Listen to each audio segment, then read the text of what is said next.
성경 해석의 권위, 파트 1. 누가 성경에 익숙해야 하는가?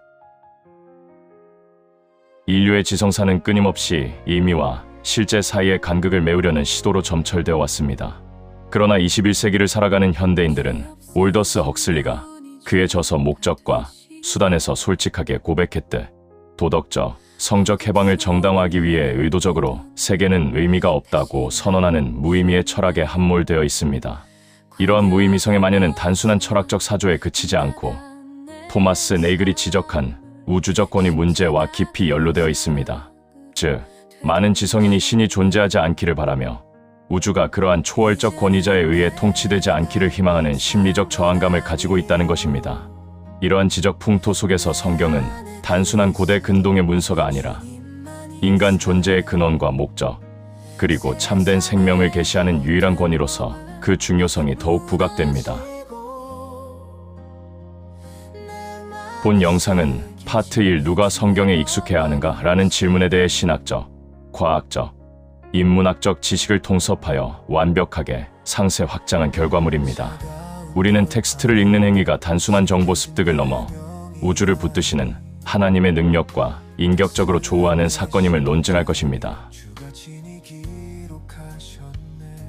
1-1 사두개인들의 오류 인식론적 사각지대와 현대적 적용.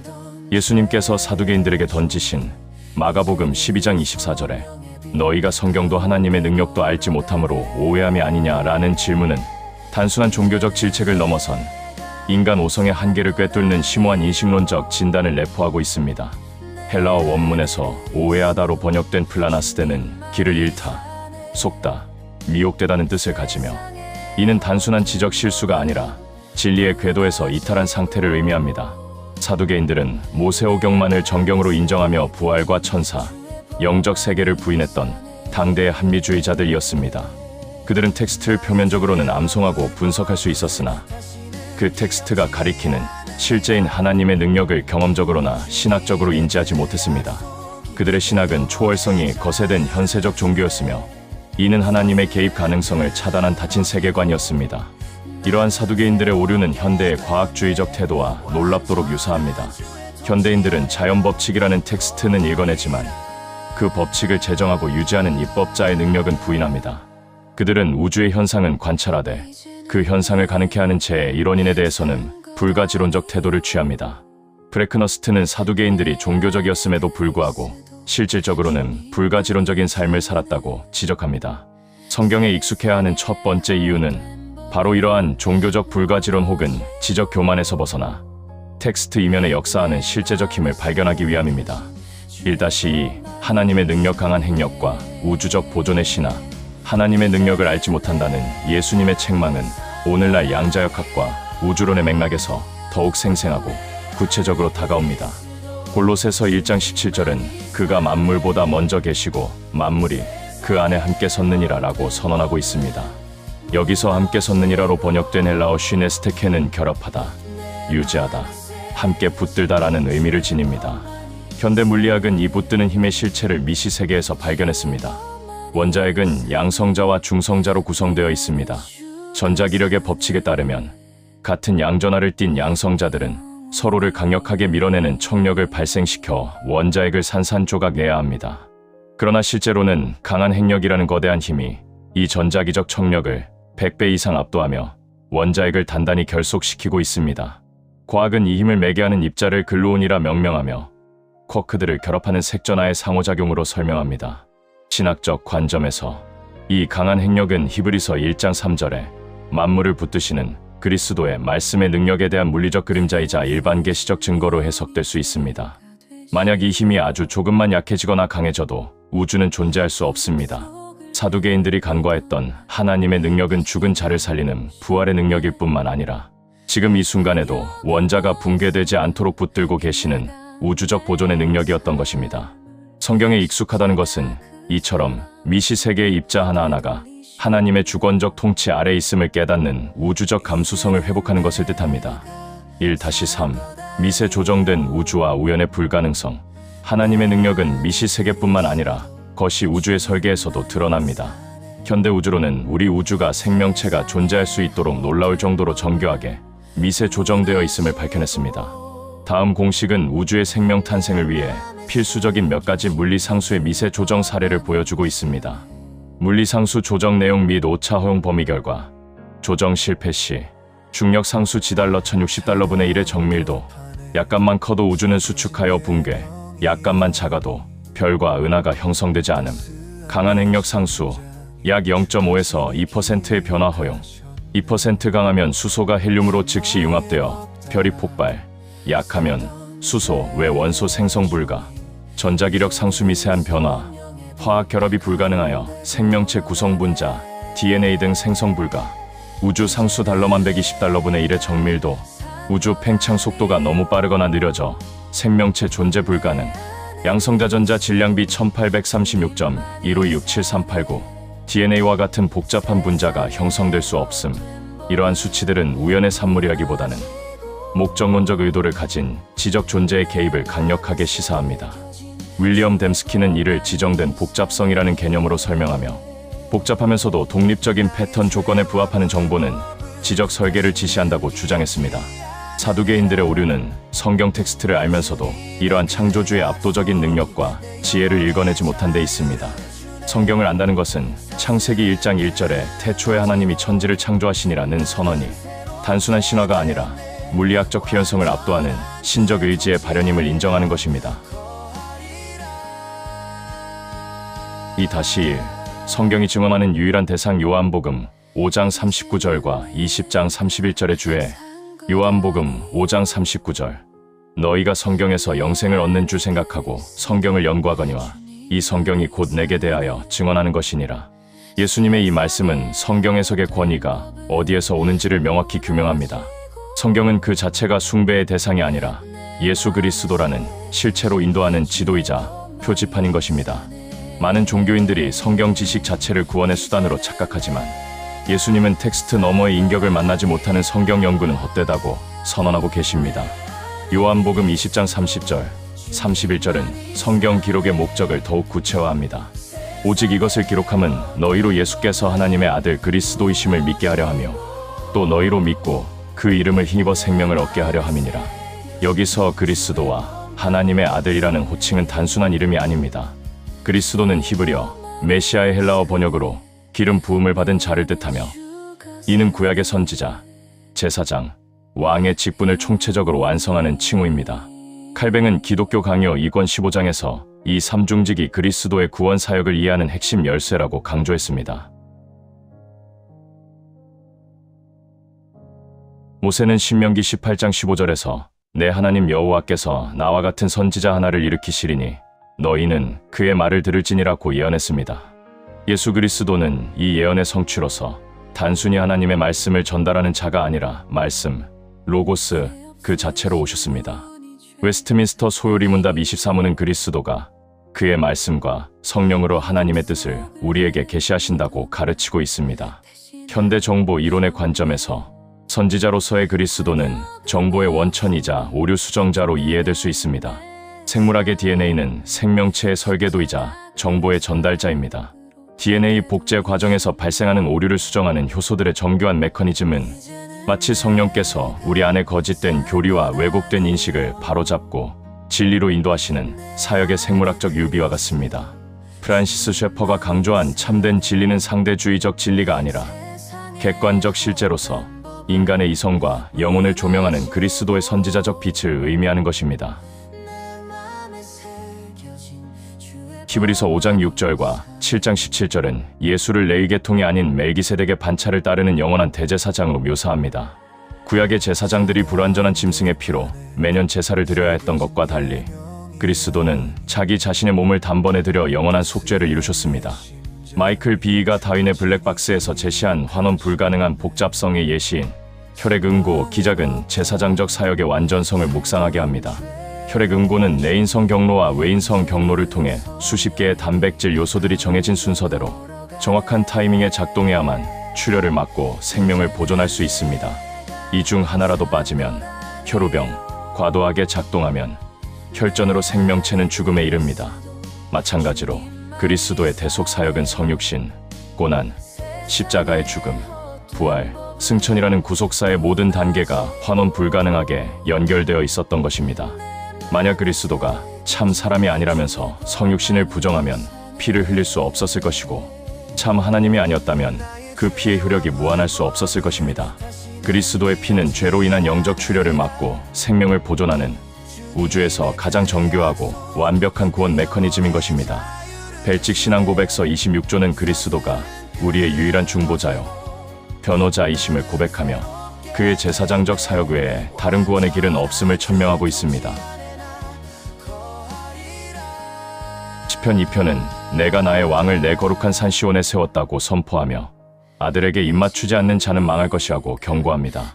왕으로서의 그리스도는 우리를 죄와 마귀의 권세에서 보호하고 다스리십니다. 하이델베르크 요리문답 31문은 그리스도의 왕직이 말씀과 성령으로 우리를 다스리시고 획득하신 구원 안에서 우리를 보호하고 보존하시는 것이라고 정의하고 있습니다. 이 왕적 권위는 히브리어의 이름, 쉔 개념과 깊이 연결됩니다. 히브리어 쉔은 단순한 호칭이 아니라 그 존재의 본질, 인격, 그리고 권위를 나타냅니다. 창조주 하나님이 자신의 이름을 스스로 있는 자, 야훼로 계시하셨듯 예수의 이름, 예수아, 여호와는 구원이시다는 그분이 구원의 주권자이심을 드러내는 것입니다. 예수의 이름으로 기도한다는 것은 주문을 외우는 것이 아니라 우주의 왕이신 그분의 법적 권위와 통치권에 호소하는 행위입니다. 역사적으로 존 페이튼과 같은 선교사들이 죽음의 위협 속에서도 식인종들에게 복음을 전할 수 있었던 것은 예수의 이름이 가진 실질적인 통치력으로 물리적 현실과 영적 세계를 복종시키는 왕권을 신뢰했기 때문입니다. 제3장, 믿음의 도약과 알의 확신, 그리고 인식론적 토대. 성경의 권위를 받아들이는 데 있어 많은 현대인은 이성적 증거가 부족하다고 항변합니다. 블레즈 파스칼은 팡세에서 이러한 불가지론적 태도에 대해 확률론적 접근을 제시합니다. 파스칼은 인간의 유한한 이성으로는 하나님의 존재를 완벽하게 증명할 수 없음을 인정합니다. 그러나 그는 선택의 기로에서 다음과 같은 내기를 제안합니다. 선택 A, 신이 존재한다고 믿음. 신이 존재할 경우 무한한 행복과 영생을 얻음. 신이 존재하지 않을 경우 약간의 현세적 쾌락을 잃음. 유한한 손실. 선택 B, 신이 존재하지 않는다고 믿음. 신이 존재할 경우 무한한 고통과 심판을 받음. 신이 존재하지 않을 경우 현세의 자유를 누림. 유한한 E, 파스칼은 유한한 것을 걸고 무한한 것을 얻을 수 있다면 주저하지 말고 걸라고 조언합니다. 수학적으로 기대 효용을 계산할 때 무한대가 개입되는 순간 유한한 확률은 무시될 수 있습니다. 이 논증은 단순히 도박을 하라는 것이 아닙니다. 파스칼은 숨어 계신 하나님의 신비를 인정하면서도 마음의 질서를 통해 그리고 습관과 실천을 통해 신앙으로 나아갈 것을 촉구합니다. 성경에 익숙해진다는 것은 이 무한한 이익을 주는 진리에 자신의 실존을 투기하는 결단인 것입니다. 쇠렌 키에르케고르는 이를 신앙의 도약으로 설명합니다. 그에게 있어 신앙은 역사적 증거의 축적으로 도달하는 논리적 귀결이 아니라 불확실성의 심연 위로 몸을 던지는 주체적 결단입니다. 아브라함이 이삭을 바칠 때 그는 윤리적 보편성인 살인 금지를 넘어선 종교적 단계로의 질적 도약을 감행했습니다. 성경을 안다는 것은 텍스트를 분석하는 제3자의 관찰자가 되는 것이 아니라 텍스트가 요구하는 급진적 순종의 자리로 뛰어드는 참여자가 되는 것입니다. 키에르케고르는 당시 덴마크 국교회의 형식주의를 비판하며 모두가 그리스도인인 사회에서는 아무도 그리스도인이 아니다라고 역설했습니다. 이는 오늘날 성경 지식은 많으나 진정한 도약이 없는 현대교회를 향한 준엄한 경고인 것입니다. 현대 분석 철학자 엘빈 플랜팅가는 그의 명저 보증된 기독교 신앙에서 신앙이 비합리적인 비약이 아님을 정교하게 변증합니다. 그는 칼뱅의 신적감과 개념을 차용하여 인간에게는 본래 하나님을 인지할 수 있는 인지 기능이 내재되어 있다고 주장합니다. 마치 우리가 눈을 통해 색깔을 보고 귀를 통해 소리를 들으며 그 감각 정보를 믿는 것이 기본적 믿음이듯 정상적으로 작동하는 신적 감각을 통해 형성된 신앙은 증거 없이도 그 자체로 정당합니다. 그러나 죄로 인해 이 감각은 손상되었고 성령의 내적 증거와 성경을 통해 회복되어야 합니다.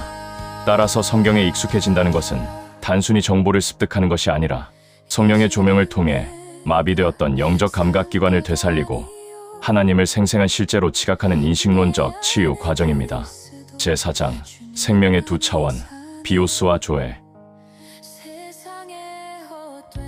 신약성경, 특히 요한복음은 생명을 묘사할 때 두 가지 헬라어 단어를 엄격히 구분하여 사용합니다. 이 구분은 성경이 말하는 구원의 본질을 이해하는 데 결정적입니다. 헬라어 단어의 용례 및 특징 파생어, 비오스, 육체적 생명, 생계, 수명, 관련 성구, 누가복음 8장 14절 이생의 염려, 디모데후서 2장 4절, 생활, 비오스는 자연적 출생으로 얻는 소멸하고 쇠하는 생명, 바이올로지의 생물학, 조회, 영원한 생명, 신적 생명, 요한복음 1장 14절에 그 안에 생명이 있었으니, 요한복음 20장 31절에 하나님께 속한 창조되지 않고 파괴되지 않는 영원한 생명, 주올러지의 동물학, 생명, 자체 연구. C.S. 루이스는 순전한 기독교에서 이 둘의 차이를 명확히 설명합니다. 비오스는 자연으로부터 와서 쇠하고 썩어가는 생명이지만 조에는 영원 전부터 하나님 안에 있는 영적 생명이다. 많은 사람이 성경을 읽으면서도 여전히 비오스의 차원으로 건강, 부, 장수, 도덕적 개선에 머물러 있다. 그러나 요한복음 20장 31절이 약속하는 생명을 얻게 하려 함의 생명은 명백히 조회입니다. 성경의 목적은 비오스를 연장하는 것이 아니라 비오스 안에 조회를 이식하는 것입니다. 앞서 언급한 DNA는 비오스를 유지하는 경이로운 메커니즘입니다. 그러나 생물학적으로 DNA는 복제 과정에서 오류가 발생하고 텔로미어가 짧아지며 결국 노화와 죽음을 맞이합니다. 과학은 비오스의 복잡성과 정교함, 곧 미세 조정, 환원 불가능한 복잡성을 밝혀냈지만 동시에 그 한계와 필멸성도 드러냈던 것입니다. 성경은 베드로전서 1장 23절에서 이 썩어질 육체, 비오스 안에 그리스도라는 썩지 아니할 씨가 심겨질 때 조회가 잉태된다고 가르칩니다. 이는 마치 생물학적 생명체에 새로운 영적 DNA가 주입되어 형질 전환이 일어나는 것과 같습니다. 성경에 익숙해야 하는 이유는 성경만이 우리의 비오스적 삶을 조회의 차원으로 승화시킬 수 있는 유일한 매개체이기 때문입니다. 예수님께서 요한복음 6장 54절에 내 살을 먹고 내 피를 마시는 자는 영생을 가졌다 하신 것은 바로 이 신적 생명의 주입을 의미하는 것입니다. 제5장 왜 깨닫지 못하는가? 진리의 억압과 인지부조화. 그렇다면 왜 수많은 지성인과 종교인, 사두개인, 바리새인, 현대 무신론자들은 이 명백한 진리에 도달하지 못하는가? 사도 바울은 로마서 1장 18절에서 인간이 불의로 진리를 억압한다고 진단합니다. 이는 단순한 무지가 아니라 의도적인 억압입니다. 칼벤과 플랜팅가가 지적한 대로 죄는 인간의 지성에 영향을 미쳐 명백한 증거인 창조에 나타난 신성을 보고도 거부하게 만듭니다. 그들은 하나님을 알되 영화롭게도 아니하며 오히려 그 생각이 허망하여진다. 로마서 1장 21절. 심리학자 레온 페스팅거의 인지부조화 이론은 이러한 현상을 설명하는데 유용한 도구를 제공해 주었습니다. 페스팅거는 예언이 빗나갈 때라는 연구를 통해 인간은 자신의 깊은 신념과 상충되는 명백한 증거를 마주했을 때 신념을 수정하기보다는 증거를 왜곡하거나 무시하여 심리적 불편함을 해소하려 한다고 밝혔습니다.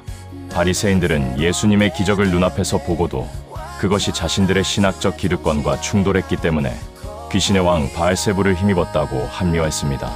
이는 전형적인 확증 편향이자 진리의 억압입니다. 현대인들 역시 마찬가지입니다. 자연주의적 세계관이나 무신론적 전제를 가진 이들은 미세 조정된 우주나 생명의 복잡성 DNA의 정보성이라는 증거 앞에서도 아직 과학이 밝혀내지 못했을 뿐이라며 다중 우주와 같은 검증 불가능한 가설을 도입하여 창조주의 존재를 배제하려 합니다. 코넬리우스 반틸이 지적했듯 전제주의적 관점에서 보면 중립적인 사실은 없습니다. 모든 사람은 자신의 전제, 즉 자신만의 안경을 통해 세상을 바라봅니다. 따라서 성경에 익숙해진다는 것은 단순히 성경 지식을 쌓는 것이 아니라 성령의 도우심으로 이 견고한 자기 합리화의 진을 파하고 고린도후서 10장 4절, 5절의 말씀처럼 하나님 아는 것을 대적하여 높아진 것을 무너뜨리는 영적, 지적 전투인 것입니다. 결론, 텍스트를 넘어 인격적 만남으로 누가 성경에 익숙해야 하는가? 이 질문에 대한 답은 명확합니다.